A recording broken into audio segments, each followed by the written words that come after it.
Hello po, magandang araw sa inyo lahat. Ako si Jericho Siason, isang Kristiyano mula sa masiglang lungsod ng Zamboanga City.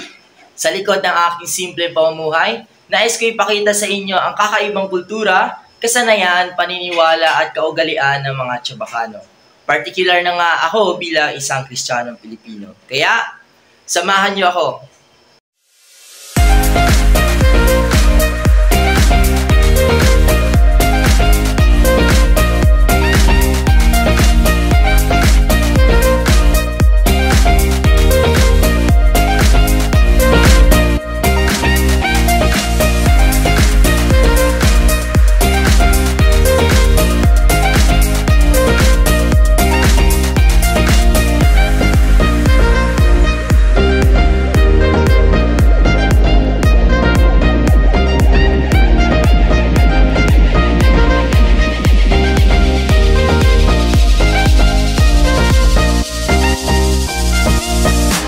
Dito sa aming lugar, nabubuklod ang kasaysayan at kultura. Ang Chavacano, isang wikang mula sa Espanyol, ay naglalaman ng mga alingaw-ngaw ng iba't ibang lahi. Nagiging tibay nito ang pagiging espesyal ng aming komunidad.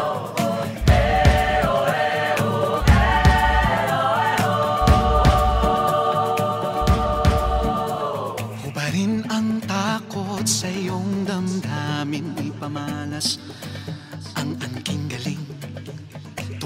Ang Zamboanga Hermosa Festival ay isang makulay na pagdiriwang na nagpapakita ng kahaluan ng aming kultura.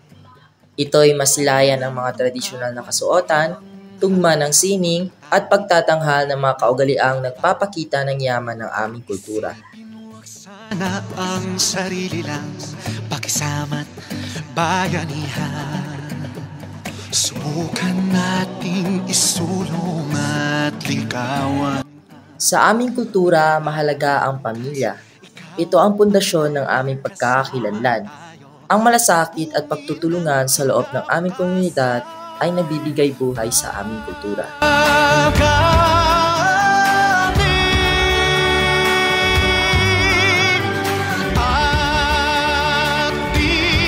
Bilang Kristiyano Pilipino, ang aming pananampalataya ay sentro ng aming pagkakakilanlan. Naniniwala kami sa kahalagahan ng personal na pagtanggap kay si Kristo bilang Panginoon at ang aming tagapagligtas. Sa makabagong panahon, Nagbibigay halaga kami sa regular na pagsusuri ng banal na kasulatan at naniniwala sa born again o pagbabago ng buhay sa pamamagitan ng pagtanggap kay Kristo. sabay abutin natin ang tagumpay. Patuloy lang tayo sa pagpapanday.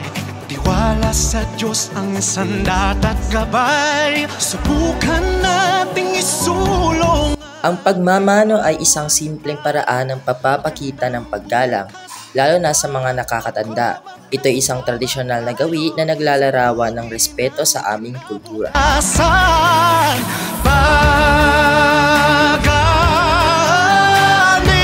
Ang bayanihan ay bahagi ng aming araw-araw na buhay. Nagtutulungan kami para sa isang layunin, nagpapakita ng pagkakaisa at pagtutulungan. Mandirigmang Pilipino, dakila ang lahi ko, bayaning Pilipino. Ang mga fiesta, Pasko at Bagong Taon ay mga mahalagang okasyon sa aming kultura. Dito nagpapakita kami ng kasiyahan at pagbibigay pugay sa mga tradisyong sumasalamin sa kahalagahan ng pagkakakilanlan. Ating lahi, mandirigmang Pilipino, dakila ang lahi ko, bayaning Pilipino, sa makabago. At yan ang isang maikling paglalakbay sa aking kultura, kasanayan, paniniwala at kaugalian. Sana'y masilayan ninyo ang kahalagahan ng pagpapahayag ng ating sariling yaman. Maraming salamat sa pag-akyat sa aking